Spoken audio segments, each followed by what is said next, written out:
여러분, 바울이 쓴 대부분의 서신서는 안부 인사로 은혜와 평강을 이야기한 다음에 이제 교회 편지를 받는 교회 그들의 현재 상황, 그러니까 그들이 나에게 전해주었던 기쁨의 소식들을 먼저 기록을 합니다. 그러니까 교회 상황에 전해줬던 소식에 대한 기쁨을 이야기하고, 또한 그 교회 가운데 있었던 아픔에 대해서 기도하는 것으로 바울의 편지는 대부분 서신은 그렇게 쓰여져 있습니다. 근데 갈라디아서는 좀 그 구조가 다릅니다. 은혜와 평강을 선포하는 다음에 바로 본론으로 들어갑니다. 그 바울이 지금 갈라디아 지역에 있었던 그 교회에 일어났던 그 일들을 굉장히 급박하고 심각하게 생각하고 있었다는 뜻입니다. 다른 복음을 전하는 자들이 갈라디아 교회를 선동했고, 이런 무리의 선동에 갈라디아 교회 성도들이 넘어가고 있었기 때문입니다. 6절에 보면 그래서 바울의 마음을 우리가 좀 읽을 수 있습니다. 여러분 6절을 다시 한번 보십시오. 그리스도의 은혜로 너희를 부르신 이를 이같이 속히 떠나 다른 복음을 따르는 것을 내가 이상하게 여기노라. 개역 개정에는 이상하게 여긴다 이렇게 번역했지만 사실은 놀라고 실망하고 꾸짖는 단어가 이상하게 여긴다 그런 뜻입니다. 그러니까 이 말은 쉽게 바꿔 말하면 너희가 어떻게 그럴 수 있느냐고 책망하는 단어입니다. 그럼 바울이 왜 갈라디아 교회 성도들을 책망할까요? 오늘 본문에 나온 것처럼 그리스도의 은혜의 복음에서 그들이 속히 떠나 다른 복음을 좀 따르고 있기 때문입니다. 바울이 갈라디아 교회에 처음으로 복음을 전했을 때 그들은 크게 기뻐하고 감격하고 바울을 환영했습니다. 갈라디아서 4장에 보면 갈라디아 성도들이 바울이 전한 복음을 얼마나 사랑했는지를 잘 알 수가 있습니다. 바울이 갈라디아 교회에 복음을 전할 때 그는 육체적인 질병으로 그들에게 염려를 끼쳤어요. 그 육체적인 질병이 무엇인가에 대해서 신학자들마다 약간 의견 차이는 있지만 보편적인 신학자들의 주장은 육체적인 질병은 눈의 질병이었을 것이라고 추정합니다. 왜냐하면 바울이 다메섹 도상에서 강력한 빛으로 오신 주님을 만날 때 그는 눈이 멀어버렸습니다. 앞을 3일 동안 보지 못했어요. 아마 그때 후유증으로 그런 앞을 잘 보는데 불편함이 있었을 것이다. 이렇게 보통 신학자들은 봅니다. 갈라디아서 4장 15절에서 이렇게 기록되어 있어요. 너희는 눈이라도 빼어 나에게 주었으리라. 이런 구절로 보면 사도 바울이 아마 눈이 정상적인 눈이 아는 것 같이 보입니다. 그 정도로 갈라디아 교회는 그들의 눈을 빼줄 정도로 바울을 사랑했고 바울이 전한 복음을 사랑했습니다. 그런데 그 은혜로운 그 복음, 그 영광을 떠나서 다른 복음을 따르고 있으니 여러분 바울의 마음이 얼마나 안타깝고 아프고 또 고통스러웠을까 이제 우리가 짐작해 볼 수 있어요. 그래서 속히라는 단어가 나옵니다. 속히라는 말은 시간상 빨리 떠났다는 그런 의미도 있지만 너무나 경솔하고 성급하게 깊은 생각 없이 진리에서 떠났다는 의미도 여기에 포함되어 있어요. 그러니까 갈라디아 교회 성도들이 너무나 깊은 생각 없이 성급하게 바울이 전해준 복음에서 떠났다는 거예요. 우리도 이런 경험 다 경험하지 않습니까?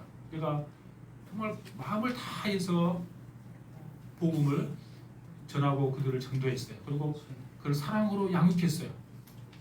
근데 그들이 좀 깊이 좀 생각하면 좋을 텐데 깊이 생각하지 못하고 쉽게 복음을 떠나면 우리의 마음이 안타깝기도 하고 아쉽기도 하고 때로는 고통스럽기도 하고 그런 거잖아요. 지금 사도 바울의 마음이 지금 그런 상태인 거예요. 그렇다면 갈라디아 지역에 전해진 그 다른 복음, 그 다른 복음이 무엇이었을까? 다른 복음이라고 말하니까 우리가 다른 복음이 있는 것처럼 느껴집니다. 그런데 결론으로 말씀드리면 다른 복음은 없습니다. 우리가 선택할 수 있는 다른 복음이 있다면 사도 바울이 이렇게 놀라지 않았을 거예요. 여러분, 다른 복음은 절대로 없어요. 거짓 교사들이 주장하는 그 복음을 그냥 사도 바울이 그냥 다른 복음이라고 표현한 것뿐이에요. 사도들이 전한 복음, 교회가 2000년 동안 사랑했던 복음, 그리고 지금 우리가 성경을 통해서 우리가 받아들인 이 복음, 이것은 하나입니다. 아멘. 결코 다른 복음이 있을 수 없어요. 아멘. 복음은 시대에 따라서 달라지는 것이 아닙니다. 복음은 시대와 문화를 초월해서 하나밖에 없어요. 아멘. 그렇다면 복음, 사도 바울이 증거했던 그 복음이 무엇입니까? 예수님 자신이 복음입니다. 아멘. 예수님 자신이 복음이고 예수님께서 전하신 그 하나님의 말씀이 복음입니다. 아멘. 우리의 노력과 행위와 공로가 아닌 예수 그리스도를 통해서 하나님께서 우리에게 값없이 선물로 주신 그 은혜, 그것이 성경에서 말하는 복음입니다. 그런데 거짓 교사들은 바울이 가르친 그 은혜로, 믿음으로 받는 구원은 그 초보 단계이고 그것에 더해서 할례를 행하여 두고 모세의 율법을 지켜야 온전한 복음이 된다고 그들을 주장했습니다. 여러분, 성경은 우리에게 예수님께서 이 땅에 오셔서 하신 일이 무엇이라고 분명하게 말씀해주고 있습니다. 성경은 예수님을 통해서 모든 율법을 다 완성했다고 우리에게 말씀해 주십니다. 아멘. 그리고 마태복음 5장에 보시면 그 산상수훈에 나오는 말씀입니다. 예수님께서 이렇게 말씀하셨어요.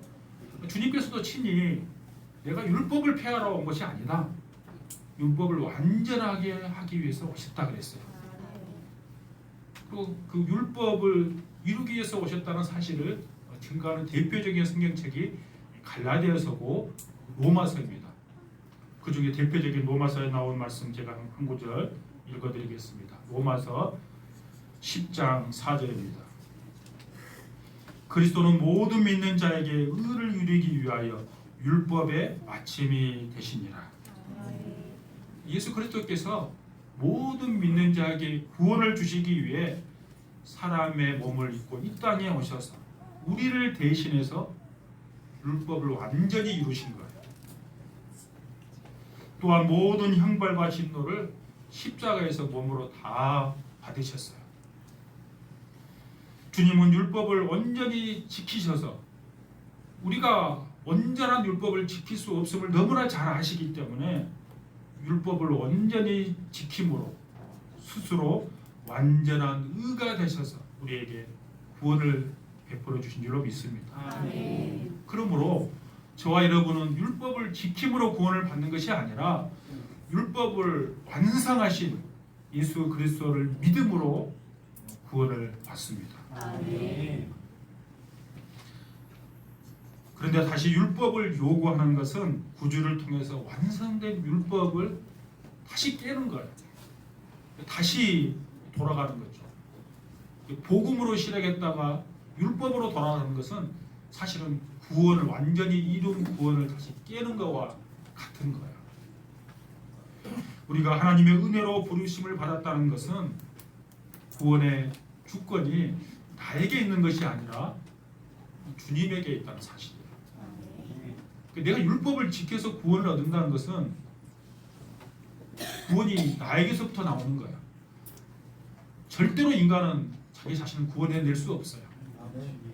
그러므로 저와 여러분이 사도 바울이 그렇게 전했던 복음, 오직 예수 그리스도로부터만 우리가 구원을 얻는다는 사실을 믿을 수 있기를 원합니다. 아멘. 여러분, 그렇다면 21세기 한국 교회의 팽배해 있는 다른 복음이 무엇일까? 물론 한국에 많은 이단들이 있습니다. 뭐 신천지도 있고 하나님의 교회도 있고, 그 이단들을 저는 말하려고 하는 것이 아닙니다. 정상적인 교회 내에 있는 다른 복음, 그 다른 복음이 무엇일까? 오늘 사도 바울이 본문 10절에서 말한 것입니다. 하나님보다 사람을 더 기쁘게 하는 것을 전하는 것, 이것이 다른 복음이에요. 다른 복음이란 사람들을 좋게 하는 복음이에요. 사람을 좋게 한다는 것은 사람의 구미에 맞고 사람의 생각에 맞고 이성적이고 합리적이고 사회적 공감을 유발하는 것. 그게 그렇듯하게 보이지만 사실은 그거 참된 복음이 아닙니다. 여러분, 20세기에 탁월한 설교가였던 영국의 마틴 로이드 존스 목사님이 그 유럽과 이제 북미 쪽에서 복음이 변질되고 타락한 것을 안타까워했어요. 그래서 그가 이렇게 말했어요. 복음은 기독교와 그리스도인들의 존재를 규정하는 중심이고, 그것이 흔들리면 그리스도인의 정의도 흔들린다 그랬습니다. 그리고 한국 교회의 가장 안타까운 현실, 그 원인이 무엇인가 하면 기독교의 핵심이라고 하는 복음이 변질된다는 사실이에요. 우린 잘 몰라요. 그냥 늘 교회 안에서 마치 개구리가 뜨거운 물에 죽는 것처럼 그냥 처음에는 미미하게 시작했기 때문에 이게 참된 복음인지 아닌지를 잘 구별하지 못해요. 늘 그렇게 젖었기 때문에 잘 구별해내지 못해요. 교회에서 예수님의 이름으로 선포된다고 다 복음은 아니에요. 한국 강단에서 가장 인기 있는 설교의 주제는 그래서 언제나 성공이고 축복이고 자기개발이고 응답받는 비결입니다. 자기 만족을 채워주는 심리적 안정감을 갖게 하는 것들입니다. 예수 십자가를 입에 침이 마르도록 선포하지만 결론은 언제나 이 땅에서 축복, 소원 성취, 번영, 형통 등 끊임없이 우리의 욕망을 자극하는 것으로, 신비주의를 추구하는 것으로 귀결된다면 그것은 복음이 아니에요. 성경 어디에도 이 세상에서 우리가 성공을 꿈꾸도록 기록한 적이 없어요. 하나님의 말씀이 죄를 지적하거나 경고하지 않고 편안하다, 안전하다, 괜찮다, 잘 될 것이다, 할 수 있다, 긍정적인 마인드를 주입시킵니다. 변질된 복음은 야곱을 이렇게 표현했잖아요. 내가 지렁이 같다 그랬어요. 지렁이 같고 티끌 같은 우리에게 하나님께서 우리를 구원하시기 위해서 하나님께서 하시는 그 일에 대해서 별로 관심이 없어요. 그리고 그 일을 이루어 가신 하나님에 대해서도 별로 관심이 없어요. 하나님이 그렇게 마음을 다해서 세상에 선포했던 하나님의 나라에 대해서도 별로 관심이 없어요. 오직 이 땅에서 잘 되고 형통하는 데 내 마음과 생각이 고정되어 있다면 어쩌면 우리는 참된 복음에서 멀어져 있는 거예요. 여러분, 예수님의 공생의 3년 기간을 생각해 보십시오. 기적과 이적으로 넘쳐납니다. 근데 그 기적과 이적, 제가 언제나 성경 공부할 때 말씀드렸잖아요. 기적과 이적의 목적이 있는 거 아니에요. 믿음의 목적이 있는 거예요. 그래서 제가 그 기적과 이적을 사인이라 그랬어요. 영어 성경은 사인으로 번역했어요. 사인이 뭔가 하면 우리에게 믿음을 주시기 위한 건데, 그 믿음이 뭔가 하면 하나님의 나라에 대한 거예요. 우리가 이 땅에서 내가 예수 믿어가지고 성공하고 자녀들 잘 되고 뭐 건강하고 여기에만 내가 매몰되어 있다면 진짜 복음에서 떠나 있는 거예요. 우리 기독교는 이 세상에 있는 많은 종교 가운데 하나가 아니에요. 세상의 모든 종교는 내가 이 땅에서 잘 되는 것에 초점이 맞춰져 있어요. 우리 기독교는 종교가 아니라 신앙이에요. 아멘. 하나님이 나를 죄악 가운데서 구원하시기 위해서 어떤 일을 하셨는지에 우리의 언제나 관심과 초점이 거기에 맞춰져 있어야 돼요. 아멘. 제가 2020년 7월 말이었습니다. 우리 황승미 권사님이 암으로 투병했잖아요. 그래서 제가 이제 가정에 가서 좀 신방을 가야 되겠다. 그 마음이 제가 기도하는 가운데 생겼어요. 그래서 이제 권사님한테 권면을 하고 가기로 했어요. 권사님 좀 이제 부담이 돼서 목사님하고 사모님만 오시면 안 될까요? 그래서 제 아내하고 갔어요. 그래서 제가 무슨 말씀을 전할까? 그래서 야고보서 5장 14절부터 16절 말씀을 가지고 말씀을 전해야 되겠다. 제가 이제 권사님하고 신앙생활 제가 담임 목사 되기 전부터 제가 투병생활하고 있었던 거 암 때문에 고생한 거 아니까 그 말씀을 가지고 하나님께서 이제 50대 중반도 안 된 젊은 성도가 암으로 고생하고 있으니까 담임 목사님 제가 어떤 말씀을 전해야지 맞을까요? 하나님 은혜를 베풀어 주시고 불쌍히 여겨 주시고 자비를 베풀어 주셔서 정말 하나님의 은혜 가운데 회복되는 은혜를 주십시오. 그게 저의 마음이고 우리 모든 성도들의 마음 아니겠어요? 그래서 제가 야고보서 5장 14절부터 16절의 말씀을 정했어요. 그리고 15절에 보면 어떤 내용이 나오는가 하면 믿음의 기도는 병든 자를 구원한다. 이 말씀을 가지고 내가 마음을 다해서 말씀을 전하고 기도해야지. 그리고 원고를 다 정리했어요. 그리고 이제 신방 가는 당일날 아침이에요. 새벽 기도를 하고 여기서 잠깐 권사님을 위해서 기도하는데 제 마음에 새로운 감동을 주는 거예요. 회복과 치유에 대한 말씀을 제가 가지고 준비를 했는데 회개를 선포하라는 감동을 주는 거예요. 근데 그게 너무나 강력해서 제가 어떻게 좀 그랬어요. 근데 왜 생각해 보세요. 담임 목사가 치유를 바라고 있는 성도회에 가서 회복과 치유를 위한 설교를 하는 것이 당연하게 느껴지지 않겠어요? 근데 거기다 내놓고 회개를 촉구하면 권사님 마음이 어떤 마음이 들까? 그러니까 제가 이 앞에서 제가 받은 감동을 그냥 부정했어요. 그리고 제 방에 올라갔어요. 근데 계속 마음에 걸리는 거예요. 온 거를 수정했어요. 근데 본문은 그대로 놓고 그 다음 절에 보면 16절에 보면 너희 죄를 서로 고백하며 여기에 초점을 맞춰서 온 거를 수정했어요. 그리고 회개에 대한 말씀으로 바꿨어요. 근데 11시에 예배가 돼 있었는데 여러분 여기에서 제 아내랑 둘이 올라가서 제 아내는 그때 제 마음을 전혀 몰랐을 거예요. 짧은 한 올라가면 3분이면 4분이면 갑니까? 그 가는 동안에 몇 번의 제 마음의 갈등이 있었어요. 처음 준비한 대로 할까? 아침에 바꾼 걸 할까? 그 말씀 전하니까 내가 너무 부담된 거예요. 회개 말씀을 전한다고 생각하니까 내가 가서 기도하고 아침에 수정한 대로 회개를 선포했어요. 그리고 무거운 마음으로 저는 이제 제 집으로 갔어요. 그러니까 그 다음날 그날 토요일이었으니까 그 다음날 주일이잖아요.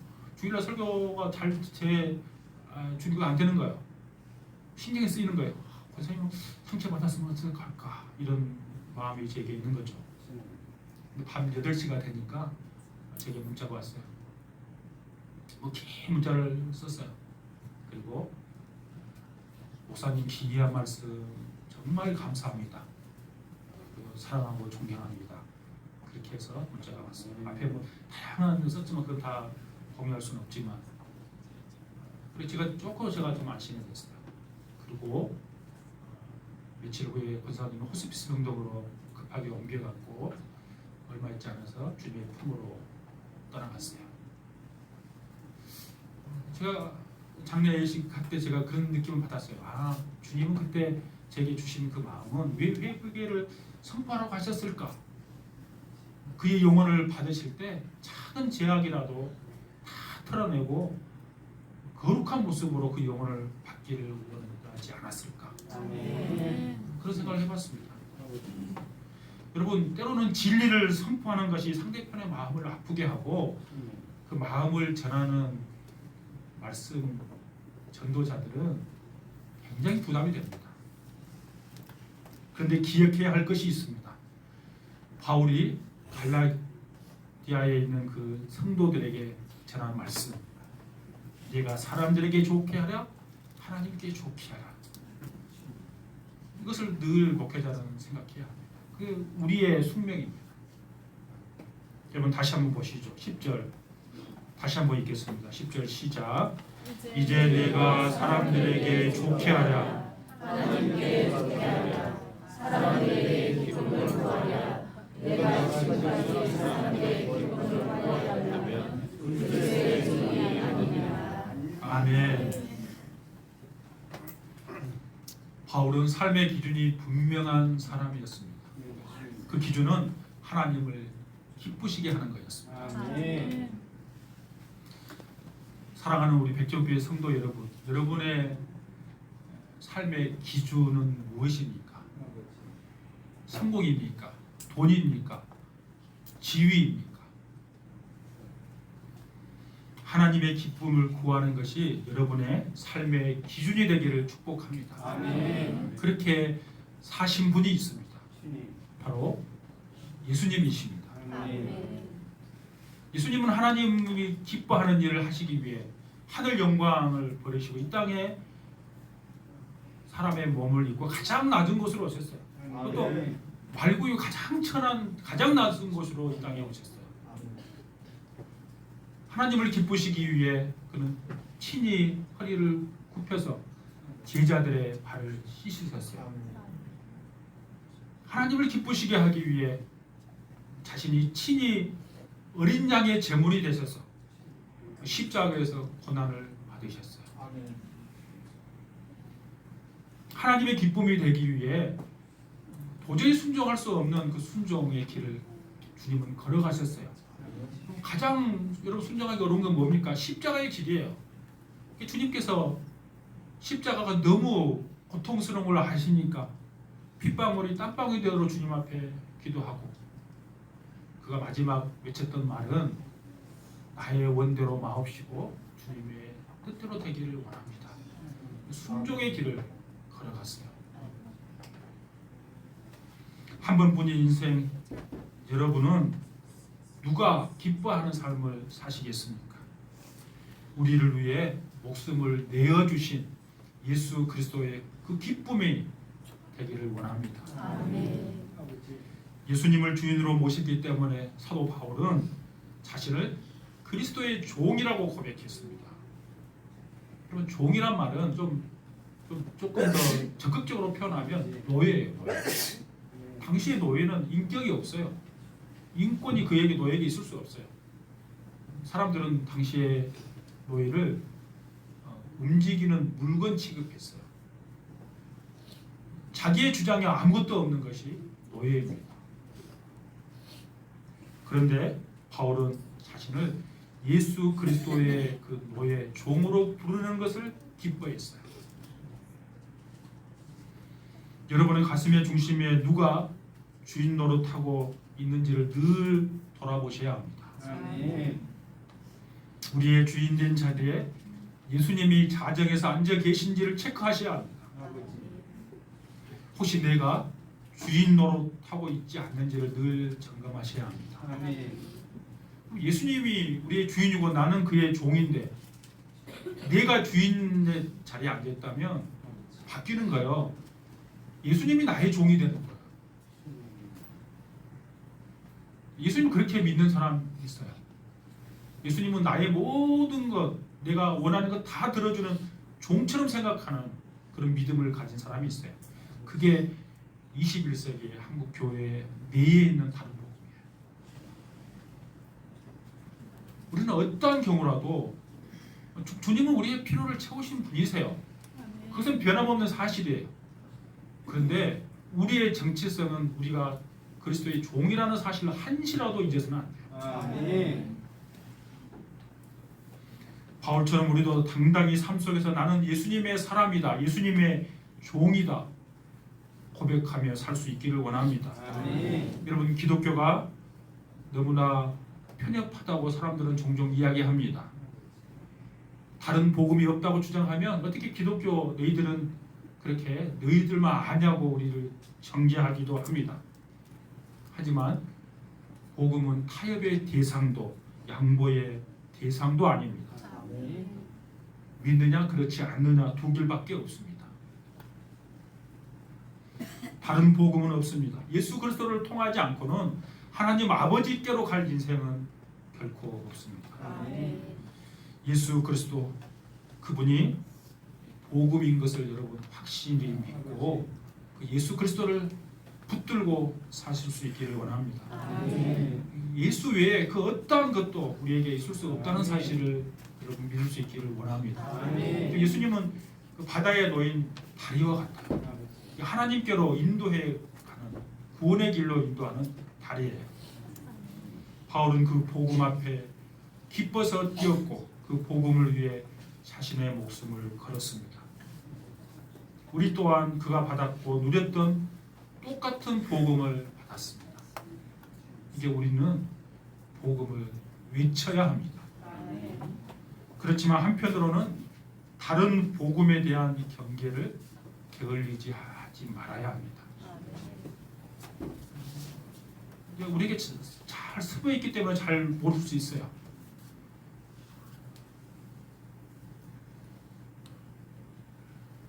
우리를 다른 복음으로 이끌어가는 거 여러분 생각해 보세요. 하나님의 아들이었던 예수 그리스도를 유혹했던 것 세 가지 여러분 기억하셔야 합니다. 예수님께서 40일 금식하고 광야로 이끌려갔을 때 사탄이 유혹한 거 뭐예요? 이 떡을 돌덩이를 떡으로 만들어 봐라고 유혹한 거죠. 이 땅에서 살아가는 데 있어서 떡이 있으려면 돈이 필요하겠잖아요. 언제나 물질로 우리를 유혹해요. 성전 꼭대기에다가 세우고 한번 뛰어내려 봐라. 그러면 천사가 너를 받아줄 것이 아니냐. 우리의 명예와 인기가 우리를 유혹하는 거예요. 천하 만국을 보여주고 나에게 전하면 이거 다 주겠다. 권력이죠. 그러니까 우리가 예수 그리스도를 믿는다는 것이 이 세 가지를 늘 유혹하게 만드는 거예요. 이것은 예수님의 공생의 기간 동안에 3년 동안에 있었던 일이에요. 제자들은 그것만 쫓아갔어요. 제가 저번 주 첫 시간에 이야기한 거 거기에 머물러 있었어요. 그건 복음이 아니에요. 세상의 기적과 이적만 쫓아가는 것은 복음이 아니에요. 그리스도의 십자가 부활까지 나아가는 복음이에요. 우리의 믿음은 언제나 거기를 향해서 가야 돼요.